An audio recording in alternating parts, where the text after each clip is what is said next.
Selamat pagi anak-anak sekalian, semoga kalian hari ini selalu senantiasa dalam keadaan yang sehat. Mari pagi hari ini kita awali kegiatan kita dengan mendengarkan sabda Tuhan. Kita membuat tanda kemenangan Kristus. Dalam nama Bapa, Putra, dan Roh Kudus. Amin. Tuhan Yesus, terima kasih Engkau telah menyertai sepanjang istirahat malam kami. Berkatilah kami hari ini, kegiatan kami, khususnya kami akan belajar. Berkatilah kami dan curahkanlah segala apa yang kami pelajari menjadi bermanfaat dan berguna bagi kami.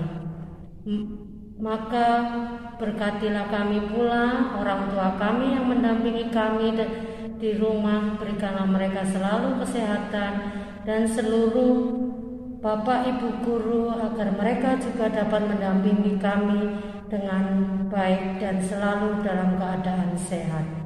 Mari kita dengarkan bacaan hari ini diambil dari Matius bab 16 ayat 13 sampai 19. Setelah Yesus tiba di daerah Kaisarea Filipi, Ia bertanya kepada murid-muridnya, "Kata orang, siapakah Anak Manusia itu?" Jawab mereka, "Ada yang mengatakan Yohanes Pembaptis, ada juga yang mengatakan Elia, dan ada pula yang mengatakan Yeremia atau salah seorang dari para nabi." Lalu Yesus bertanya kepada mereka, "Tetapi apa katamu, siapa aku ini?" Maka jawab Simon Petrus, "Engkau adalah Mesias, Anak Allah yang hidup." Kata Yesus kepadanya, "Berbahagialah engkau adalah Mesias, Anak Allah yang hidup." Kepadanya berkata, "Kepadamu melainkan Bapa-Ku yang ada di surga. Aku pun berkata kepadamu, engkau adalah Petrus, dan di atas batu karang ini aku akan mendirikan jemaatku, dan alam maut tidak akan menguasainya. Kepadamu akan kuberikan kunci kerajaan surga.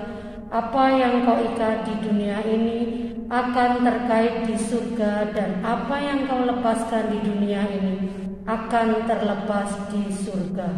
Demikianlah bacaan Injil. Terpujilah Kristus. Anak-anak dan Bapak Ibu guru sekalian yang dikasihi Tuhan, pada hari ini seluruh gereja Katolik merayakan pesta Tahta Suci Santo Petrus. Mengapa kita merayakan pesta Tahta Santo Petrus? Kisah panggilan Petrus menjadi murid Yesus hingga terpilih menjadi pemimpin jemaat adalah sesuai rencana dan kehendak Tuhan. Tuhan Yesus sendiri yang mengundang Simon Petrus dan memberikan kuasa, rencana, dan kehendak Tuhan. Simon Petrus memberi kuasa kepadanya untuk menjadi abdi dan pelayan bagi para rasul di seluruh gereja. Mungkin banyak orang bertanya, mengapa Petrus ditentukan Tuhan untuk menempati tahta suci bukan rasul yang lain? Petrus dalam bacaan hari ini mengingatkan para penatua, khususnya pengganti rasul-rasul, untuk mengembalakan kawanan domba Allah yang telah dipercayakan kepada mereka. Petrus melakukannya bukan dengan terpaksa, tetapi dengan sukarela sesuai dengan kehendak Allah. Bukan untuk mencari keuntungan, tetapi dengan pengabdian diri. Dalam menjalankan tugas kegembalaan, para gembala haruslah menjalaninya dengan sukarela sesuai kehendak Allah dan tidak mencari keuntungan. Para gembala membawa umat Allah kepada Kristus bukan bagi dirinya sendiri. Bapak Paus Fransiskus yang memimpin gereja saat ini dikenal sebagai Paus Kerahiman. Perkataan ini kiranya berhubungan dengan cita-cita dan harapan beliau untuk menghadirkan Allah yang kita imani sebagai Allah yang Maha Rahim. Beliau mengatakan bahwa Yesus Kristus menghadirkan wajah kerahiman Allah. Untuk Paus mengharapkan agar gereja terus-menerus memaklumkan sabda Allah di dunia ini sebagai sabda pengampunan dan kerahiman Allah kepada semua orang. Marilah berdoa. Ya Tuhan, berikanlah anugerah berlimpah bagi Bapak Paus, semoga beliau senantiasa Engkau lindungi dan berikan kesehatan dalam mengembalakan umat dengan sempurna, sehingga gereja ini menjadi gereja yang satu, kudus, katolik, dan apostolis. Amin. Mari kita satukan dengan doa yang diajarkan Yesus kepada para muridnya. Bapa kami yang ada di surga, dimuliakanlah namamu, datanglah kerajaanmu, jadilah kehendak-Mu di atas bumi seperti di dalam surga. Berilah kami rezeki pada hari ini, dan ampunilah kesalahan kami, seperti kami pun mengampuni yang bersalah kepada kami. Dan janganlah masukkan kami ke dalam pencobaan, tetapi bebaskanlah kami dari yang jahat. Bunda Maria, Bunda penolong kami, berkatilah kami dan dampingilah kami selalu. Salam Maria, penuh rahmat, Tuhan sertamu, terpujilah engkau di antara wanita dan terpujilah buah tubuhmu Yesus. Santa Maria, Bunda Allah, doakanlah kami yang berdosa ini sekarang dan waktu kami mati. Amin. Santo Markus, doakanlah kami supaya kami dapat menikmati janji Kristus. Dalam nama Bapa, Putra, dan Roh Kudus. Amin.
Langkah tegap satu padu, siap di